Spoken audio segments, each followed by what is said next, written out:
Good morning, everyone, and thanks for being with us today. Before we start, we at LuxFLAG would like to take a moment to thank you all for your support during these last difficult months since the tragic passing of LuxFLAG's General Manager, Sachin Vankalas. Sachin was a great human being and a tireless supporter of sustainable finance. He really exemplified LuxFLAG with his passion, ambition, and drive to move to a sustainable future.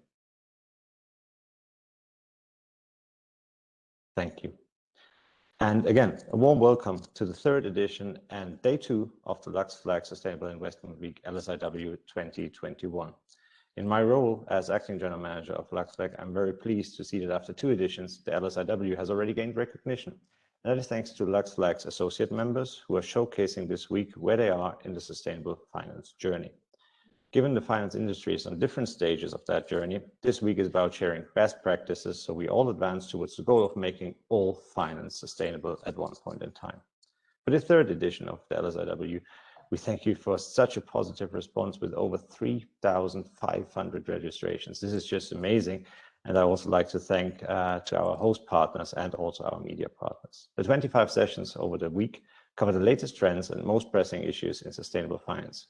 We hope you find them useful and find inspiration in the progress being made to harness finance to help find solutions to our current environmental as well as the social challenges at hand.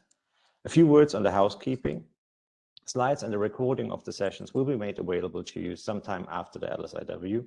For Q&A, please use the Q&A function at the bottom right of your screen. In case we don't get to have time for questions at the end of each session, the questions will be forwarded to the host for subsequent responses to you directly. But now, turning to the session, I'm really pleased to welcome you all again. And this session today is now hosted by HSBC and RAEX-Europe. RAEX-Europe is an independent ESMA-registered credit rating agency with more than 20 years experience in rating and the analytical industry. HSBC, on the other hand, is one of the world's largest banking and financial services organizations, serving customers internationally with a network covering 64 countries, including obviously Luxembourg. And here is also where HSBC is driving forward a topic which is very close to our heart here at LuxFLAG, being the education and the industry exchange around ESG with their ESG Square format. So I'm really looking forward to hear from RAEX and HSBC their views actually on natural capital, an important topic gaining, finally, I must say, more and more attention. For that, I'm pleased to introduce the excellent speakers we have with us today. And there's Svetlana Krishankova, she's General Manager at RAEX-Europe. We also will have Marine de Baselaire, she's Group Advisor on Natural Capital at HSBC. And we have obviously well-known Nicolo Polli, Country CEO of HSBC here in Luxembourg. So with that, Nicolo, the floor is yours. Thank you. Thank you very much, Michael. So first off, this is live, so we hope everyone will excuse any technical issues we might have, but this is what happens when we do go live. Look, it's my pleasure to sponsor the LuxFLAG Sustainable Investment Week for 2021. This is the second time in a year that we've done so, and also the second time in the year that we've done it with RAEX-Europe, following off of the success of last year. Our topic today, as Michael mentioned, is natural capital. It is a newish topic, let's say, but also fundamental in the mitigation against climate change. And let me start by a brief definition of what natural capital is so that we're all on the same page. So natural capital is essentially the world's stock of natural resources. So geology, soil, forests, air, rivers, water, all living organisms. It is basically our Earth. Some natural assets provide people with free goods and services, right? So we've never taken this into account in the past. Most of our measurements were around economic things like GDP. But the realization is that we need to start taking natural capital into account. So for example, a well-maintained forest or river can provide an indefinite and sustainable flow of new trees or fish, whereas the overuse of this would provide a decline in timber availability or fish stocks. So we need to start taking this into account as we think around how we mitigate climate change. Another example would be that natural capital also provides people with essential services like water, catchment, erosion, control, and crop pollination by insects, which in turn lead to long-term viability of other natural resources. So natural capital recognizes that it is essential to the sustainability of the economy and starts to place a value on these assets, which is something we haven't done in the past. So I think no strategy now can be considered complete without considering natural capital, right? Both in terms of climate change mitigation, carbon capture, and just in terms of the sustainability of living organisms on Earth. So a very important topic that we're going to talk to today. Two great speakers, which I will introduce. So I know Michael has already done it, but let me broaden that out perhaps a bit further. So the first is Svetlana. She is indeed the Managing Director of RAEX-Europe. As Michael mentioned, RAEX-Europe is a credit rating agency registered by ESMA and active in sustainable finance field since over 2017. It started life joining the UNPRI and credit rating initiatives and then moved to ESG ratings and rankings, research and sustainable bond, second party opinions. Svetlana holds a BSc degrees from the Higher School of Economics in Moscow and University of London, as well as MSc degree in Finance and Economics from the London School of Economics. She has worked in private equity in London and held leading positions in a number of investment projects in fields of construction, real estate, retail and IT in the UK, Switzerland, Germany, and Russia, and is an absolute expert now in natural capital. So welcome, Svetlana. It's an honor to have you. Marine. Thank you very much for the introduction, Nico. Thank you. And then for HSBC, we have Marine de Bazelaire, who is Group Advisor on Natural Capital since the beginning of this year. She had been our Head of Sustainability for France and Europe since 2004, so an absolute expert in this field as well. In her former position, she led the group to be awarded Best Bank in Western Europe for Sustainable Finance in 2020 by Euromoney. No small feat, I might add. In this newly created position, she coordinates the group's response to nature-related risks and opportunities. She participates in numerous external working groups, such as the CISL Biodiversity, B4B Plus Club, TSVCM, or SMI's Carbon Credit Working Groups. Marine is also a board member of Friendship, a Bangladeshi non-profit, and Fondation Égalité des Chances. And most importantly and impressively, she is a colonel of the Citizen Reserve of the French Air Force. Marine holds an MA from University Paris 4e and MSc and BBA from Pace University, New York. So it is my great pleasure to have them both here to speak with us. And I will hand it over to Svetlana for the first part of this episode. Thank you. Thanks again for intro, and I would like to join Michael and memories of Sachin. I think Sachin would be very happy to see that the LuxFLAG Sustainable Investment Week goes on, and we should keep this going. So we are also very happy to support LuxFLAG Sustainable Investment Week. So starting with the topic, I will skip through the intro part and go directly to the topic of natural capital. As Nicola mentioned, the term natural capital is relatively new. It was first used in 1973 and then further developed by founders of ecological economics. Natural capital is a concept central to economic assessment ecosystem service valuation, which revolves around the idea that non-human life produces goods and services which are essential to human life. Thus, natural capital is essential to the sustainability of the economics, and sustainability is flourishing concept. We are currently losing natural capital. If we look at the statistics from 1992 to 2014, produced capital doubled, human capital increased by 13%. But at the same time, the global stock of natural capital, giving important ecological services, declined by nearly 40%. If we continue going forward business as usual scenario, as you can see on the graph, we will be continuing to lose natural capital. And in this sense, we lose the opportunity to give to our children the same opportunities as we have. So this is breaching the concept of sustainability itself. So some efforts need to be taken to stop this loss of natural capital, and probably some objectives should be set to increase the stock of natural capital to the previous levels. Sorry.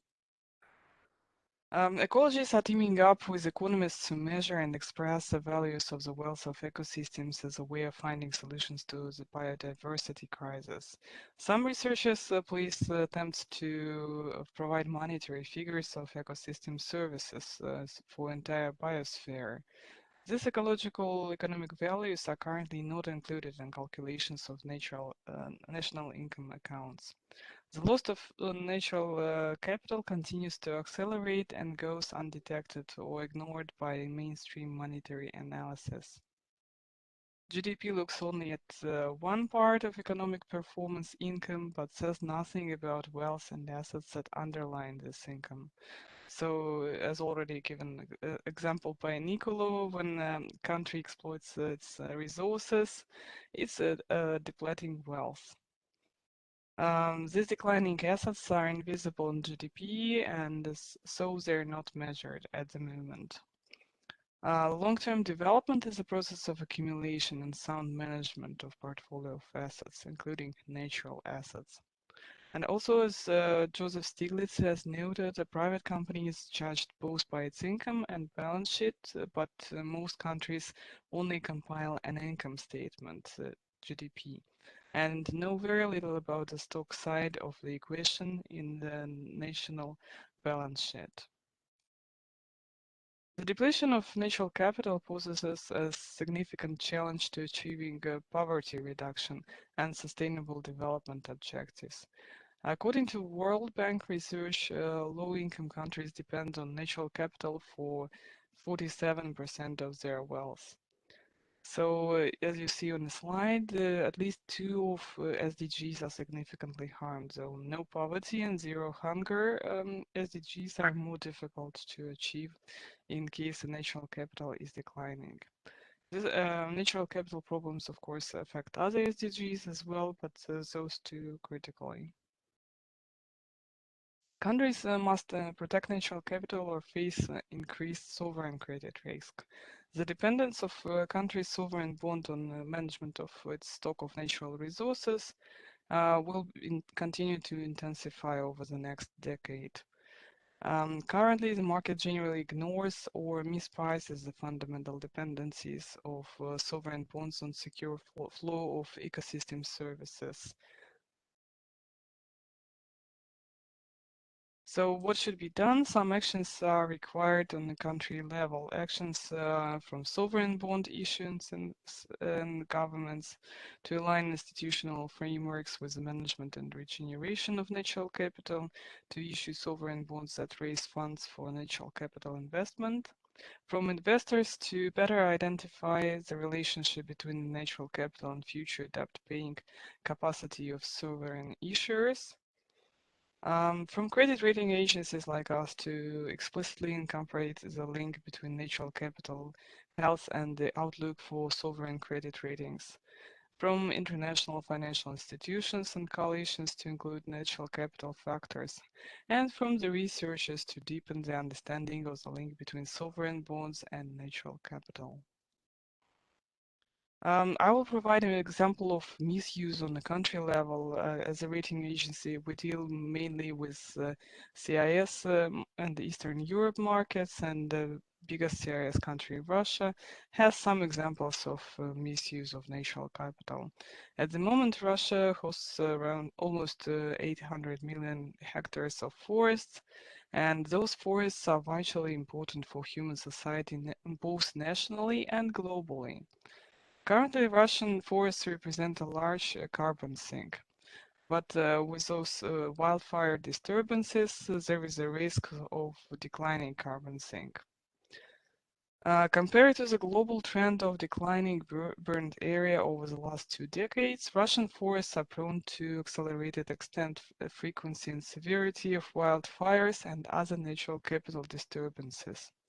During the current century, carbon sink dynamics of Russian forests had no statistical trend until 2017, but exceptionally high disturbances from wildfires over the last 3-4 years result in substantial decrease of Russian forest carbon sink. According to the Greenpeace assessments, the size of burning Russian fires this year was nearly twice the size of Austria. So Siberia wildfires are bigger than all the world's other blazes combined. And at the moment, about half of Russian forests are left unprotected by regional authorities. Mainly because of inadequate funding for firefighting. So this example gives an understanding how the country should be looking into the problem, understanding that forests create the natural capital assets, and those assets should be protected for future generations, for business use, for global society. And this is example how measures of natural capital should be added on the country level. There are examples of misuse of natural capital on the company level as well. Generally, business would need to consider impact and dependencies associated with the following aspects of natural capital assets: biodiversity, greenhouse gas emissions, non-greenhouse gas emissions, waste, and water. Not all companies look into natural capital assessment topic voluntarily. They need some push into looking for this topic. So adding some monetary measures of natural capital cost to company assessment would be beneficial. Another way of stimulating companies to look into natural capital issues is ESG rating assessment. So, for example, in our practice, when assessing ESG ratings of the companies, we definitely look into biodiversity risks. We look at the greenhouse gas emissions, at the waste treatment, water efficiency treatment. So step one would be going through ESG assessment, improving ESG characteristics, and also coming back to the country level, adding some additional monetary measures on the country level, because this would also be beneficial. From my side, that's it. I'm happy to answer any additional questions, and I will hand it over to Marine, who will speak on the more positive side, what we can do with the natural capital risks. Thank you. Good morning, Marine. Yes, good morning, everyone. I'm absolutely sorry. I would really like to open my video, but I have a lot of technical issues this morning. So that happens rarely, but that happens, and that happens today. Really sorry for that. No worries, Marine. And since we're basically live, that's basically what we have to live with, but we will work it out. And obviously, we will then run the presentation for you, the slides that you have kindly shared with us. You just basically need to tell us when you want to move to the next slide, and then the floor is yours. Thank you, Marie. Thank you so much, and thank you for giving me the opportunity to share insights around our direction of travel on nature-related issues. I mean, I would say, Svetlana, that yes, I'm going to try to be positive around that, and I think the best way to be positive is to say that we are working on it. The road is still long, but as it was reminded earlier today, I mean, COP15 is actually bearing a lot of hope. So how do we within HSBC are handling this issue? I would say that in my role, it starts with assessing the materiality of it for a group like HSBC. And then how could we manage the risks related to it? Then certainly, and it's a positive side that you mentioned, Svetlana, I mean, how could we appropriately dedicate financings or investment to conservation or restoration of natural capital? And you touched quite a lot on that. And building on those exchanges, what is needed to make it core to our strategy.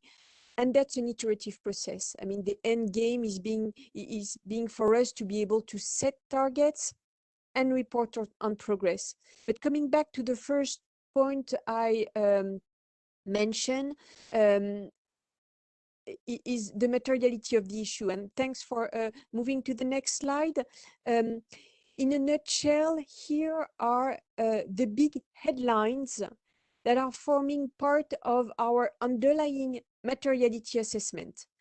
on top, obviously, of the IPBES work that is certainly the instrumental part of our work. We start with science, such as we've done with climate. I mean, what are scientists telling us?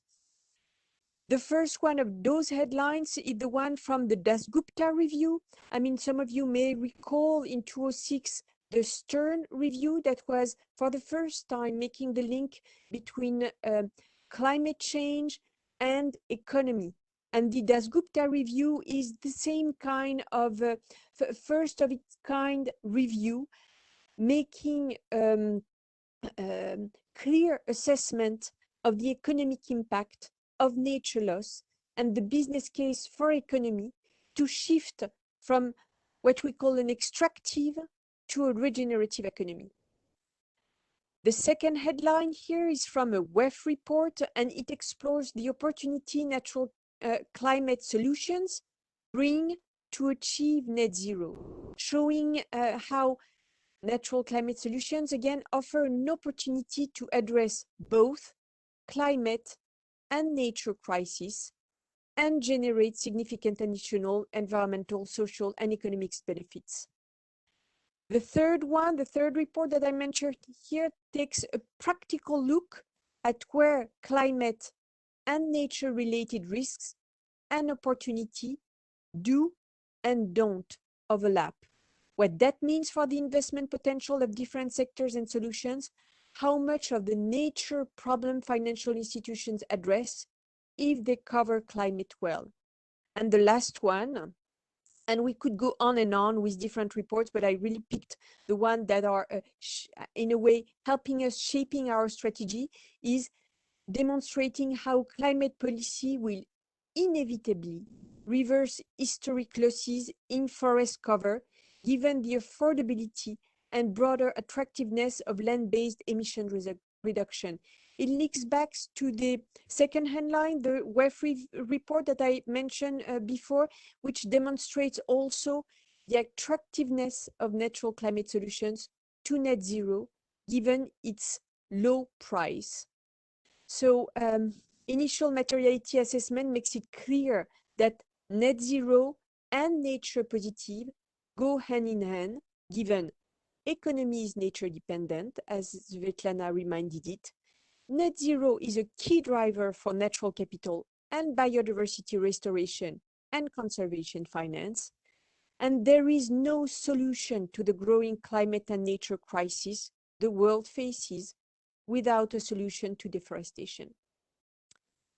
So that all that does not stay on shelves, and it feeds stakeholder expectation. And let's see how with the next slide. I'm not going to go in all details here, but this slide shows that all our stakeholders are up to speed on this, starting with the G7, which made a collective commitment to tackle the twin crisis of climate change and biodiversity back in May 2021. COP26 in less than a month now on climate in Glasgow. I think it's always good to reiterate the first ambition of COP26, and which is to secure global net zero by mid-century and keep 1.5 degrees within reach by, first of all, accelerate the phase out of coal. Second of all, curtail deforestation. 3, speed up the switch to electric vehicles, and then encourage investment in renewables. So as you can see, I mean, nature through deforestation, but it's really more wider nature issue is core to COP26. COP15 that started yesterday with the first, virtual summit. The second one will take place end of April, beginning of May. The aim is the adoption of post-2020 biodiversity framework to define goals and action to be enforced by countries.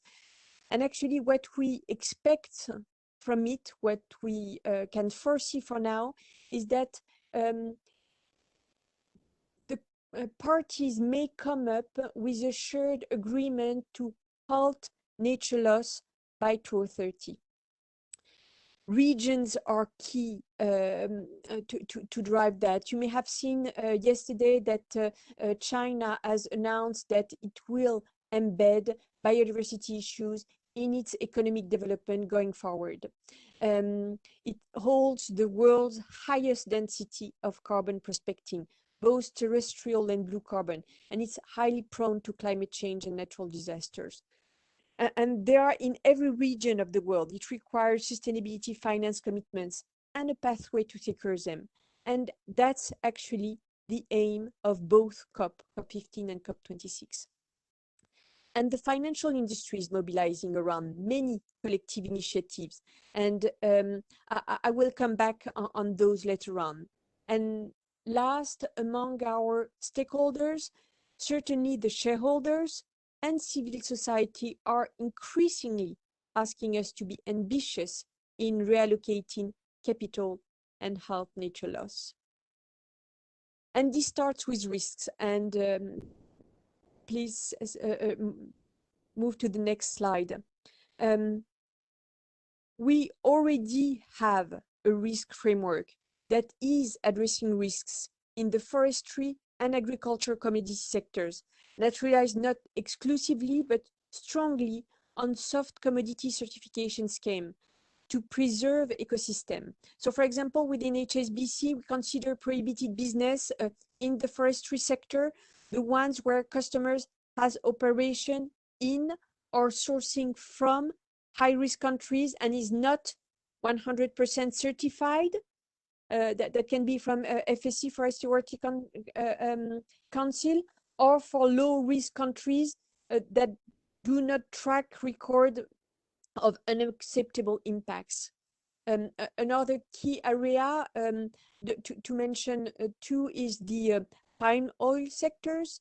I mean, the one where customers is not RSPO certified. RSPO is the Roundtable on Sustainable Palm Oil, and or has no public commitment to protect high carbon forest and peat and report progress, will be considered by us as prohibited business.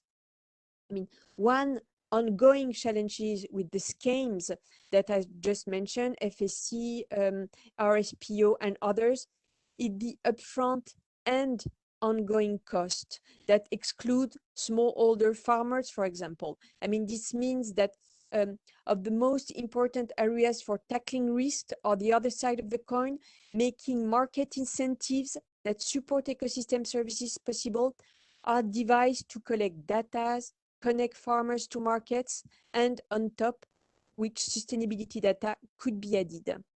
So that's only one example. More widely, how could we strengthen our risk framework? And building on our participation to TCFD, the Task Force on the Climate-Related Financial Disclosure, as Nicolo mentioned earlier, I mean, I'm representing the group in different working group. One of them is the CISL Biodiversity Working Group, the Cambridge Institute on Sustainability Leadership Biodiversity Working Group, and other ones such as the B4B Plus Club, which is working on a global biodiversity score.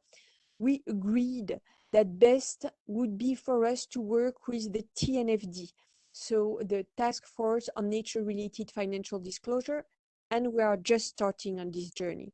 I mean, it should help us to strengthen our risk frameworks. And we expect it to also support us in defining terms. I mean, what do we mean by nature positive? What are the data that will help assess impacts and dependencies on nature? And what should be reported for stakeholders to be confident on progress? Again, I mean, the first plenary session of the TNFD took place last week. We are having working group this week on subtopics around nature-related issues, and the aim of the task force is to come up with a framework by 2 years from now. Thank you for moving to the next slide. This links to how could we finance nature-positive activities? How could we fuel capital toward the regenerative economy? as opposed to an extractive one I mentioned earlier? Well, to start with, the most obvious one, I would say, are the sustainability-linked loans or sustainability-linked bonds. And the ICMA says that for now, 30% of KPIs used in sustainability-linked bonds are nature-related. So there's already allocation of capital toward restoring, protecting natural capital. We've been working with them to extend the list of KPIs with biodiversity or nature-related ones. And what does it encompasses? Well, it covers protection and restoration of biodiversity and ecosystems, specifics on sustainable agriculture or sustainable forestry. There's also, I think, a good source of information to identify good KPIs. It's the materiality map of SESB that is also helping to identify those issues by subgroups, including not only greenhouse gases that are important. I mean, remember, there's, I mean, net zero and halting nature loss go hand in hand. It also includes other KPIs such as air quality, water and wastewater management, ecological impacts, etc. And I would say, well, more widely, and Svetlana touched on that, is nature well priced? Is water pollution adequately priced? Is soil carbon adequately priced, etc.? This is also what we try to evidence through the different coalitions that we are part of and that I mentioned on these slides. And coming on the next slides, it's also the case for investment.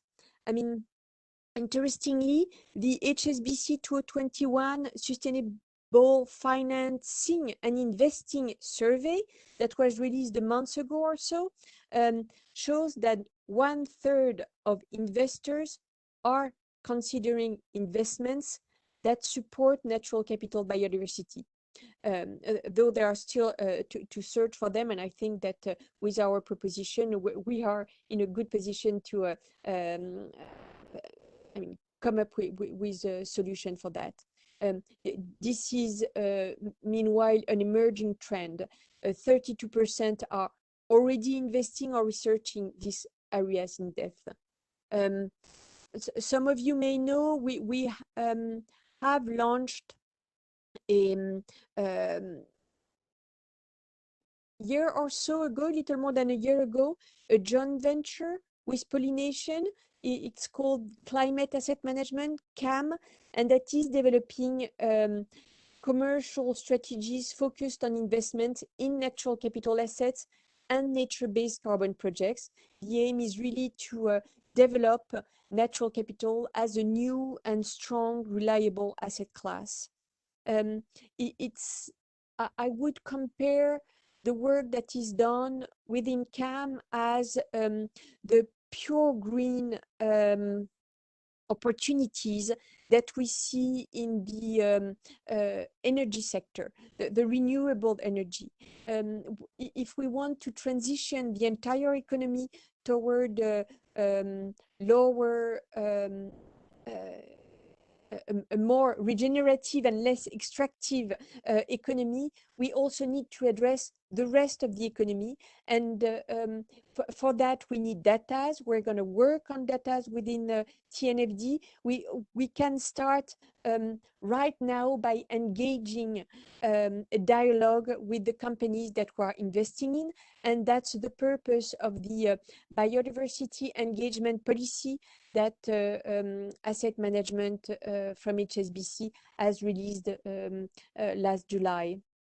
And certainly there are other opportunities to invest. And as for financing, as for risks, I mean, we cannot do it by ourselves. So joining external coalitions is absolutely key to come up with the right framework, the right comparability, the right trajectory, and at the end, the right alignment with the global goals that are being set for now. And among those coalitions, I would mention the Finance for Biodiversity Pledge that is overarching our strategy within asset management for now. I think it leads me to the last item I wanted to share with you, and thanks for moving to the next slides. It is that we need to develop a pipeline of investable, financeable projects to halt nature loss by 2030. We're pretty convinced that philanthropic program can be instrumental to do so. I mean, climate assessment management, as I just mentioned, has ambitious targets to launch dedicated fund to natural capital. Meanwhile, and despite the enormous potential we discussed earlier, the investable landscape is not that large at the moment. And the aim of our 5-year philanthropic program, the Climate Solutions Partnership, in partnership with WRI and WWF, is meant to address barriers to the development of this asset class at scale, as well as having real impact through the projects that we're supporting on the ground. We're supporting a little less than 30 on-the-ground projects at the moment. I mean, philanthropic investment helps develop a wider investable universe, and not only for us. So, I mean, HSBC's commercial activity and philanthropic involvement are rightly managed entirely separately. However, we do recognize that the combination of separate commercial and philanthropic actions can help move many economic activities to a more sustainable future. And that's what we're aiming at with our ambition and strategies on sustainable finance going forward. And thank you for listening to me, and I'm at your disposition for any question you may have on that. Thank you very much, Marine, and also thank you very much.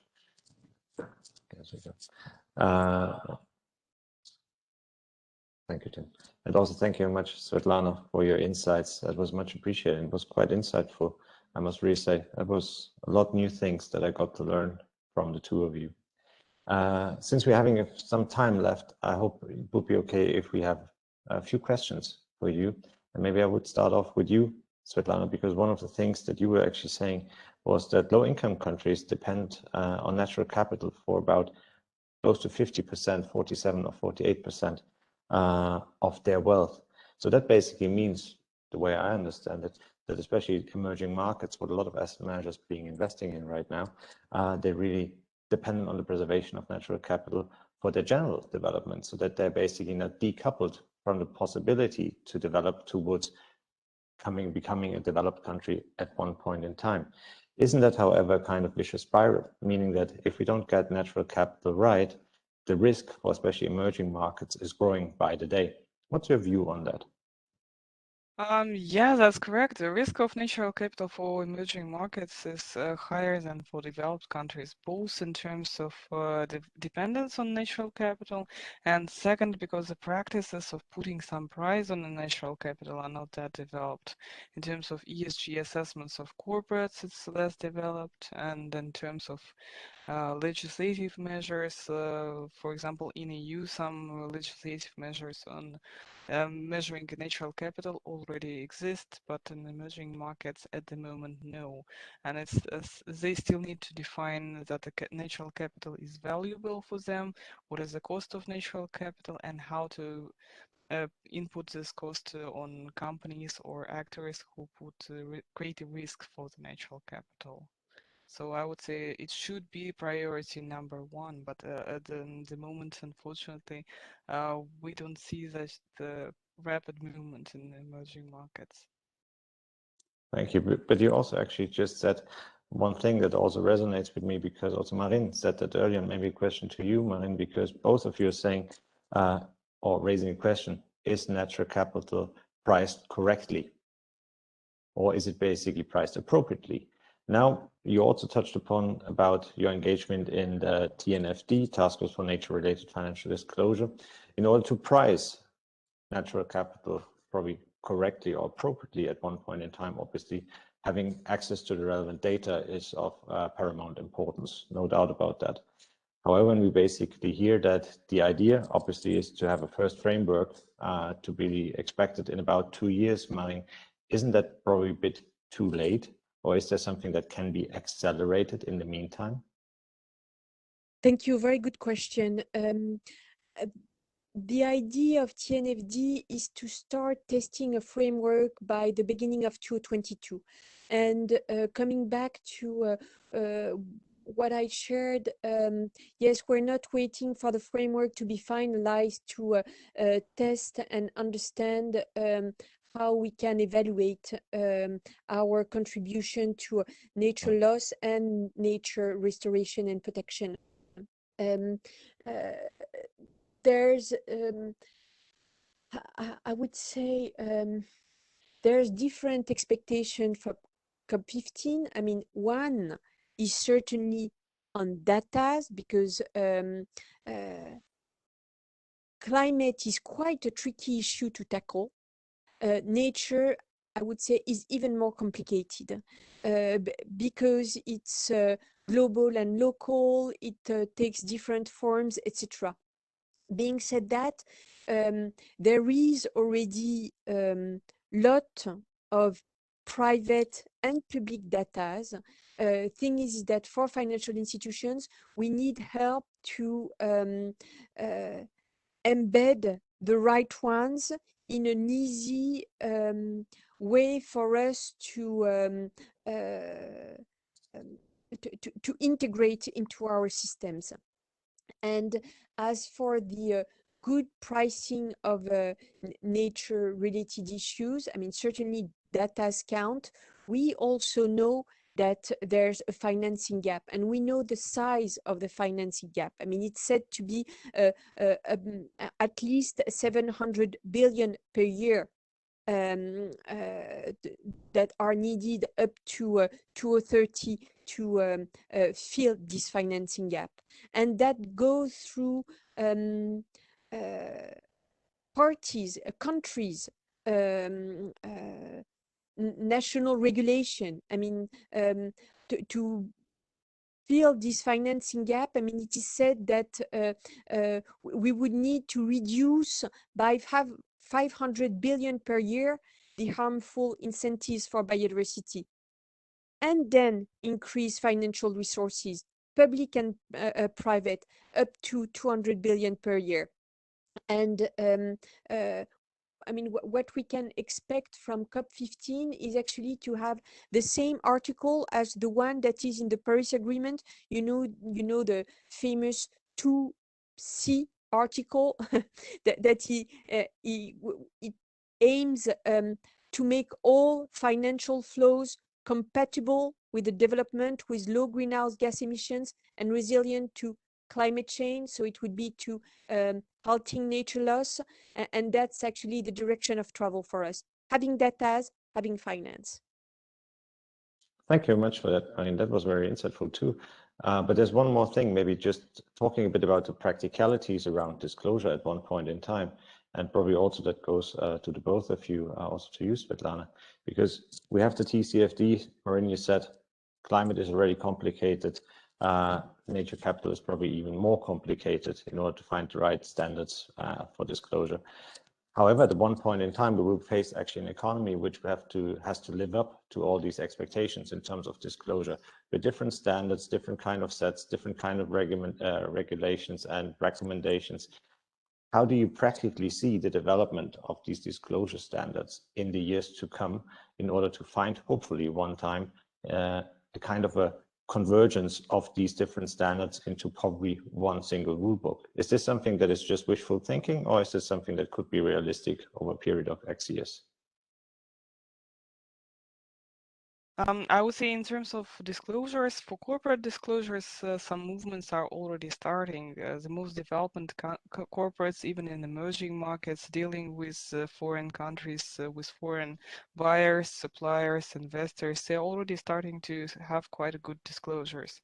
For example, in Russia, already some companies are starting with CFD disclosures, even though they are relatively complicated. And we see big market interest in being more transparent from business. From countries and regions, I think some movements still should be done. Country authorities, regional authorities need to understand that natural capital is not something abstract and property of everyone. This is something which should be accounted for and something which should be priced, and whole system of understanding should be built around it. How do we preserve it? For example, forests, they are not directly linked to business, or water, not always it's directly linked to business. So not everything could be directly linked to business, and business could be asked to compensate for damages in the natural capital. So I would say there is a great level of responsibility on country and regional level. So sustainability strategies like ESG strategies of regions or sustainable development strategies of regions should be putting the price tags on natural capital. Thank you, Svetlana. Marine, you would want to add anything to what Svetlana just said? I completely agree with what Svetlana said. If I can add something, I mean, I don't know if the translation of what I'm going to say is right, but in France, we say that perfect is the enemy of good. We are having an event today during lunchtime with investors at Paris headquarters on natural capital, and I've asked the chairman of the French National Museum of Natural History to give a keynote speech on biodiversity related issues. And I was talking to him, preparing his participation, telling him the struggle we have to scope what we should, our direction of travel. And he told me that there's no way we can embrace the complexity of nature. I mean, science is discovering every day new interrelations of different ecosystems. But we can start by focusing on pressures. What are the main pressures that are driving nature loss? And those pressures are change in land use, are overexploitation, are climate change, are deforestations. And I think that they are starting to have frameworks around those one by one.